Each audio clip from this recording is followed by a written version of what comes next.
इसी को धर्म द्वार कहा जाता है। दूसरा पश्चिम द्वार, इसको व्याघ्र द्वार कहा जाता है। इस द्वार से प्रवेश करने से कामनाओं की पूर्ति होती है, क्योंकि एक काम द्वार है। यदि किसी व्यक्ति की कोई कामना है तो वो पश्चिम द्वार से श्री जगन्नाथ जी का दर्शन करने के लिए जाए। जितने दिन जगन्नाथपुरी में है, जितनी बार प्रवेश करे पश्चिम द्वार से करे, तो उसकी जो भी कामना होगी महाप्रभु जगन्नाथ पूरी कर देते। काम द्वार। तीसरा है उत्तर द्वार, इसको कहते हैं हाथी द्वार, और इसका अर्थ क्या है? बोले मोक्ष द्वार।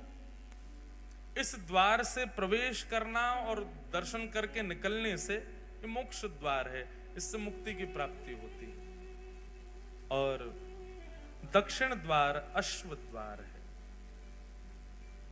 अश्व द्वार, इस द्वार से प्रवेश करके दर्शन करने जो व्यक्ति जाता है उसको अर्थ की प्राप्ति होती है, धन मिलता है।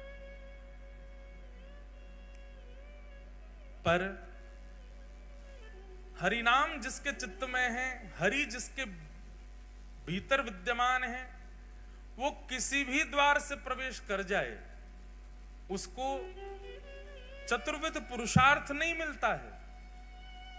जैसे जिसके चित्त में कामना नहीं है, जिसके चित्त में मोक्ष की इच्छा नहीं है, जिसके चित्त में अर्थ की कामना नहीं है, वो किसी भी द्वार से प्रवेश कर जाए, उस द्वार की महिमा जाने बिना प्रवेश कर जाए, तो उसको पंचम पुरुषार्थ की प्राप्ति होती है। पंचम पुरुषार्थ क्या है?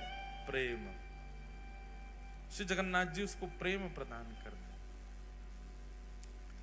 इस प्रकार महाप्रभु श्री जगन्नाथ जी के ये 4 द्वार हैं। इन 4 द्वारों से श्री जगन्नाथ जी के दर्शन करने को वैष्णव जन प्रवेश करते हैं, दर्शन करने भीतर जाते हैं। महिमा बहुत सारी है, सब प्रकार के तीर्थ अंदर विद्यमान हैं। महाप्रभु जगन्नाथ जी के समस्त देवी देवता अंदर ठाकुर जी के पास बैठे हैं। फिर आज क्या है? एकादशी। अब लोग एकादशी के लिए बहुत प्रश्न करते हैं कि श्री जगन्नाथपुरी में एकादशी का महत्व क्यों नहीं है? ऐसा नहीं है कि महत्व नहीं है, एकादशी का बहुत बड़ा महत्व है, पर वहां व्रत नहीं किया जाता। अगर एकादशी के दिन आप श्री जगन्नाथ धाम में हैं